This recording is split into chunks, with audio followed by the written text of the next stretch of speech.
This is Celia. She's a little on edge right now and channeling her inner Why? She decided to quit sugar 3 days ago, and she's a little crazy right now. Why are you clicking those so loud?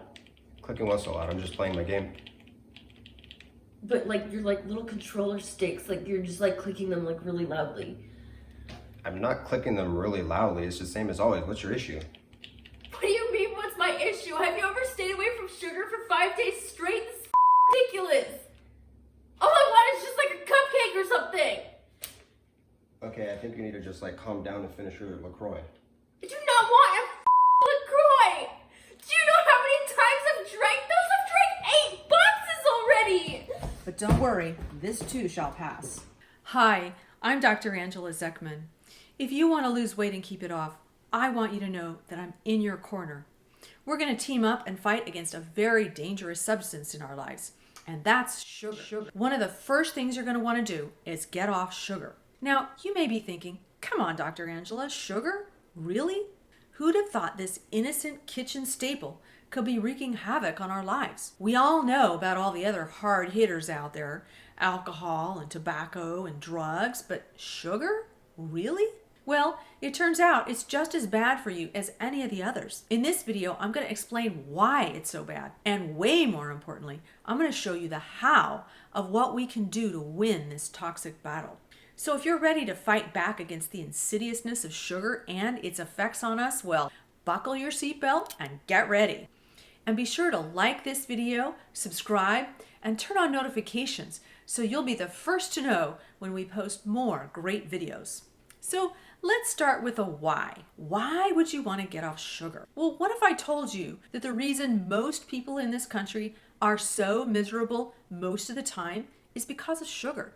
Do you ever have those achy joints that hurt for no reason? Sugar causes that. How about that out of the blue heartburn, indigestion, and bloating? Sugar causes that too. When you start wheezing when you're climbing steps, that's sugar. Sugar also causes that fatigue that hits you at 3 p.m.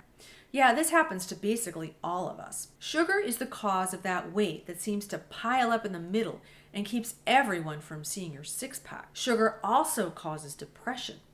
And how many of us are on antidepressants these days? Basically, sugar is at the root of pretty much all pain and chronic disease in this country. Most people don't really understand just how bad this stuff is. And later in this video, I'm actually going to show you how to get off sugar, so stick with me. It turns out sugar triggers a release of dopamine in the brain. Dopamine is the happy chemical, a feel-good hormone. It's the same thing that gets produced when a cocaine addict snorts a line, or when a heroin addict shoots up, or when an alcoholic takes that first drink. Tons of dopamine gets released, and sugar does the same thing. As a matter of fact, animal studies show that sugar is actually 8 times more addictive than cocaine. 8 times. And you wondered why you couldn't keep yourself out of the Oreos. By the way, if you like Oreos, you're not alone. Mice like them a lot too. They eat the insides first, just like I did when I was a kid. Research is also showing something interesting about flour products, like white bread and pasta. Lots of people tell me they don't care for sugar, but give them some sourdough bread or that standard comfort food, macaroni and cheese. That's the stuff that rings their bells. It's interesting because guess what?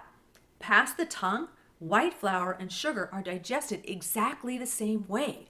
Flour is actually turned into sugar and will trigger a dopamine release, just like sugar. So yeah, all that pain and disability that comes from sugar occurs with flour products too.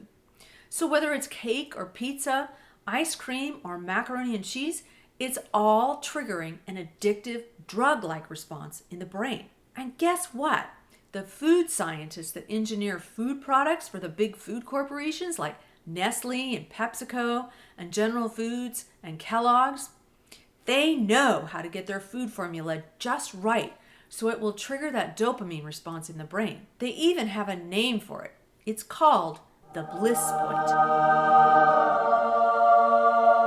And I did a video where I explained how they do that. Once you start looking for it, You'll find added sugar in about 80% of all processed foods in the grocery store. The thing is, these added sugars have about 61 different names.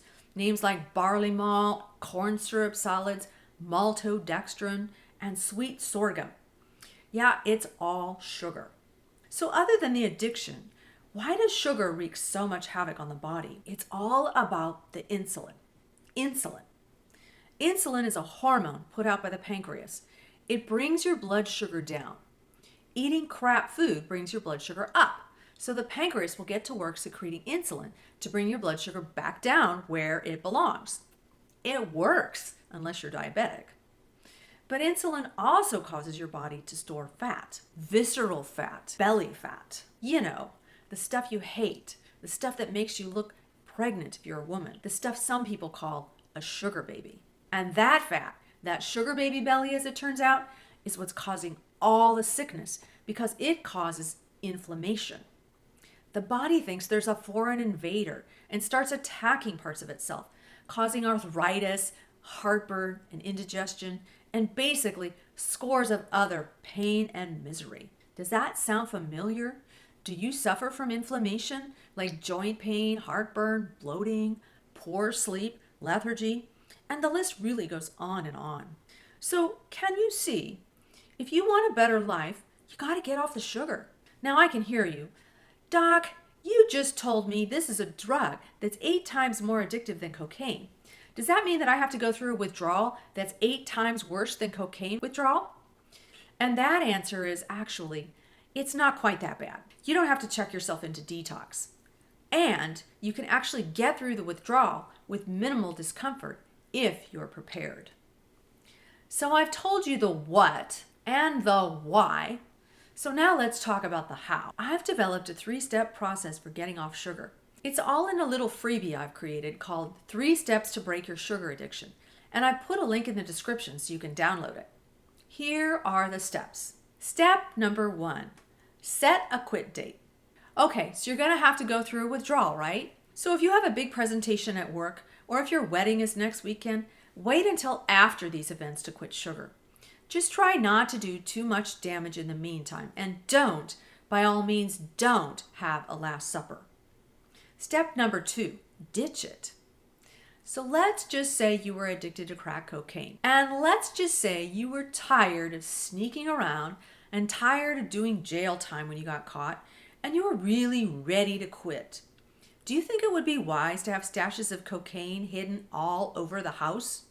Probably not, right? So you're dealing with a drug that's 8 times more addictive than cocaine. You need to get it out of your house. So you get a big box and you start with your pantry and you throw out all the crap food. Candy, cookies, chips, cereals, mac and cheese boxes, the bread, the crackers. Remember, we have to get rid of flour too. It's just as dangerous and addictive. Throw it all out. Then go to your fridge. Find the sugary yogurts, the coffee creamer, the barbecue sauce. Throw that out too. Then go to your freezer and ditch the ice cream, the taquitos, the frozen pizzas, any kind of crap food that's there too. Now, I can hear you through your screen right now. How can I possibly waste all this food? I paid good money for it. Well, think of it like this. It's going to spike your insulin, and it's going to make fat, and it's going to cause inflammation. So it can go to waste, or it can go to waste. You actually get to decide that. Actually, just don't think too much about it. Chalk it up to being duped by the food engineers. They know what they're doing, and they got you. But not anymore, right? You're too smart now.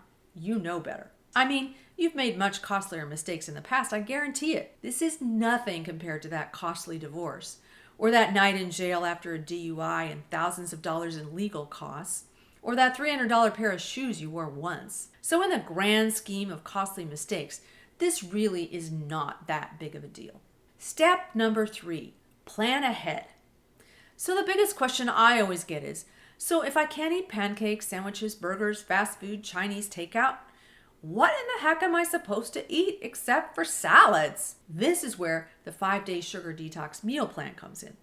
I put a link to get this below. I've designed this meal plan just for those of you who really want to do this right. You make this delicious egg casserole for breakfast and then eat off that for 5 days.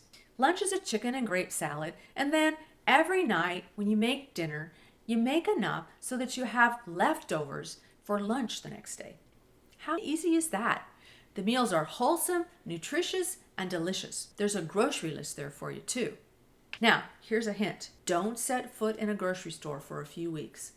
Order ahead and pick the groceries up, or have them delivered. You don't want to go into a store and be tempted to go buy donuts when you have a sugar craving, and you will have cravings. So just don't even go there. Now, when you're in sugar withdrawal, your brain is going to play all kinds of tricks on you. Your brain will bargain with you. A little cookie won't hurt. I can start fresh tomorrow. Don't listen to that confused part of your brain. Stay strong. A little cookie will hurt, because a little cookie will lead to another little cookie, and the next thing you know, you've become the cookie monster. So, in summary, if you really want to lose weight and keep it off for good, you have to get the sugar and flour monster under control. Sugar is a powerfully addictive drug, and it is the root cause of most of our pain and disability. Remember that flour counts too. This doesn't mean you can't ever have another piece of cake again. It just means that you're very conscious of how much of it you're eating, and you're careful of what you're eating every day. Be sure you do it in moderation. Don't let yourself fall back into the constant binging of sugar, and don't ever give up. If you have any questions, be sure to ask in the comments below. And if you want ongoing support for your sugar detox, join our Facebook group, Sugar and Flour Busters Society. The link is below. I'm so glad you stuck with me to the end, because this is going to be a life changer for you. And if you know someone else who needs to get off sugar, make sure you share this video with them. Like maybe your mom, or your BFF, or your sister, or your dog. Thanks for watching, and I'll see you next time.